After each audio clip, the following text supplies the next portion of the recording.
Welcome to the MagiReco News. I'm your anchor, the Rosielum, bringing you only the hottest boldness, and our top story today is that we are getting, well, first off, a rerun of Dark, Tard, whoever that character is, but more importantly, we get the new event for Tard, the Tard Part 2 event, and I need to make this clear that there is not a rerun of the original Tard event. This is a new event, completely new event, that is basically a sequel to the other Tard event that we had before, so there will be new stuff here, but let's just go from the beginning. We of course do have the rerun for the Dark Tard banner. I'm just gonna call it Tard for now because most people know her by that name. And I have wondered if I should do a how good is Tard video, but the thing is, she's going to get spirit enhancement when she gets her third event, probably maybe towards the beginning of the next year, somewhere around that time, and I'll probably just do her how good at that point, because she will get a rerun at that point, and if she gets a rerun when she gets her spirit enhancement unlocked, might as well do it then. And I mean, there's other how good videos that I need to do in the meantime. Also, we have the same thing with Liz, written correctly because it comes from Elizabeth, which of course has an L in it. Why you guessing? Whatever. So she's pretty good as well. I guess just to give you the TLDR, if you like farming with Blast, Dark is really darn good. Or Tard, I read Dark, so I almost want to say that. If you like blast farming, if you like mirrors, she's pretty good there as well. She's one of the top blasters out there. Liz is also really good for a single target damage. I say that because she gives ignore defense and critical hit chance, but she has not 3 blasters, sadly she only has 2 blasters, but she's really good too. She has really good spirit enhancement, but that's not for now. I can't really talk about that yet. We also have the 5-star double uncap for Melissa de Vignol, I think it's how you pronounce that, and I am going to indeed do a how good is her uncap for Melissa. By the way, she gets a double that is called, I think, Lachir or something like that, which is literally called I'm angry, or just mad, angry. The double names for the Tard characters are really weird and really basic and simple. I don't know why. I mean, I'm going to give you another name in just a bit, but we do indeed have the gacha, of course, for the new Tard event, which does have Elisa Celjska. I don't know how to pronounce that. She's supposed to come from the Holy Roman Empire of German nation, basically my ancestors, but her name isn't German at all. It's more towards the Polish side, the Prussian side. I think she's supposed to be Prussian. That's probably where that comes from. I don't know how to pronounce that. And we of course have Corbeau, who is canonically extremely powerful, but just 3-star character. There is something going on with Tard as well, because pretty much every single, if you've never read Tard manga, every single character in that manga is way too overpowered. Like, every single character in that manga has such ridiculous abilities that you would think to yourself, wait a second, isn't karmic burden supposed to be a thing? Isn't any character that makes a wish only supposed to be as strong as their karmic burden allows them to be? Isn't that why Madoka was so powerful, because there's so much karmic burden, but why other characters like Sayaka are pretty darn weak? You would think that, but every single Tard character completely breaks that. They all have completely broken, overpowered abilities. So every single Tard character should be like at least a natural 4-star, maybe a natural 5-star even, because of how ridiculous they are. But Corbeau is a 3-star, so yeah, she's going to be part of the how good is the Elisa Celjska Fate Weave as well.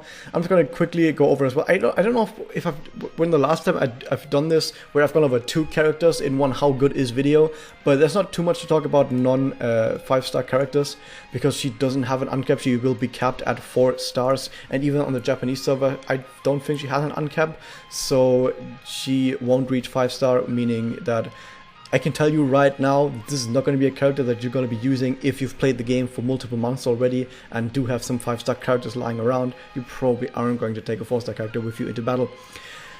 But more on that in the actual video. Of course, there's 2 Memoria as well. I think there's some, I think this one gives drop as well. I'm not quite sure on that either. But this will of course be in the news right here, where we have the actual event itself, Rebel of a Dawnless Land. I think in the Japanese, the French translation was Rebels in the Land of Everlasting Night or something like that. In the year 1429, history was thrown into turmoil once more and blah.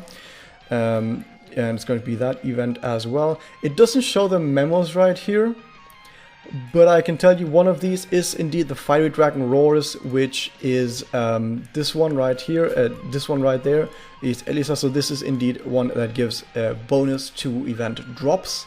And I think the other one is, you can't see it right here because the image isn't loading correctly, but I think it's Ui doing a selfie. That is actually what this memo looks like, so if you see that memo, that is also a memo that gives bonus drops. So those are the two memos that you're going to be looking out for when you play the event, if you are looking for the event bonus. But none of that really matters because you can just filter for event bonus anyway. But back in Japanese server when that game was released, I think it lasted for like 1.5 years maybe, before that option, maybe even 1 year, or maybe more shorter than that.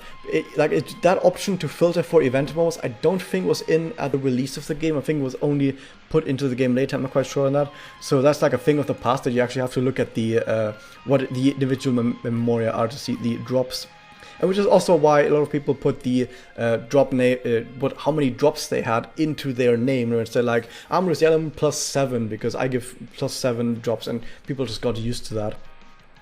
Also worth noting is that if you don't have Melissa, or if you do have her and you don't have her at 4 slot, you are indeed able to, just by playing the event, once again, just pick up Melissa from the event shop. You will be able to get her and her slots as well, her awakening materials, her Magia materials, because you will need specific materials for her awakening, specific materials for her Magia that specifically come from the event shop, and there's no other way of getting it. There's also, I also don't think there's other ways of getting her slots. So if you want to use Melissa at any point, if you want to have her at Magia level 5, if you want to have her fully awakened, if you want to have her at 4 slot, you need to play the event. You don't need to be doing anything super duper special, just play the event and just do everything the event has to offer, basically. Just complete the event 100% and you will have everything you need to get her. Of course, there's some other stuff you can get, like tickets, but you know, the regular stuff. So yeah, pick up Melissa now, get her as right now, because there's only going to be one more time after this in like 5 months. There's like so many events where you can pick up Melissa, because I think she's on part 3 as well. I'm not 100% certain, but yeah. So Corbeau is going to be coming from the event shop, but Melissa will be Corbeau will be from the gacha, but Melissa will be from the event shop. So if you want Corbeau and you don't want to roll, then yeah, you're not gonna get her. But more on that on the actual how good is the gacha for this as well, and give some closing thoughts. By the way, there's nothing new on the Japanese server. The event is like really long that we have on Japanese server. To give some closing thoughts, by the way, some postscriptum. Yeah, I know I haven't posted really any other videos in like the last like week or so, because as I mentioned, I've been playing other games, have been doing other stuff, university work, stuff like that.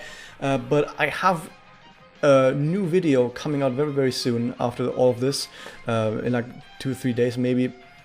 That is going to be, in my opinion, rather important. One of my most important videos maybe, so look forward to that. Hope you guys enjoyed this, and I'll see you guys next time. Hit that subscribe button.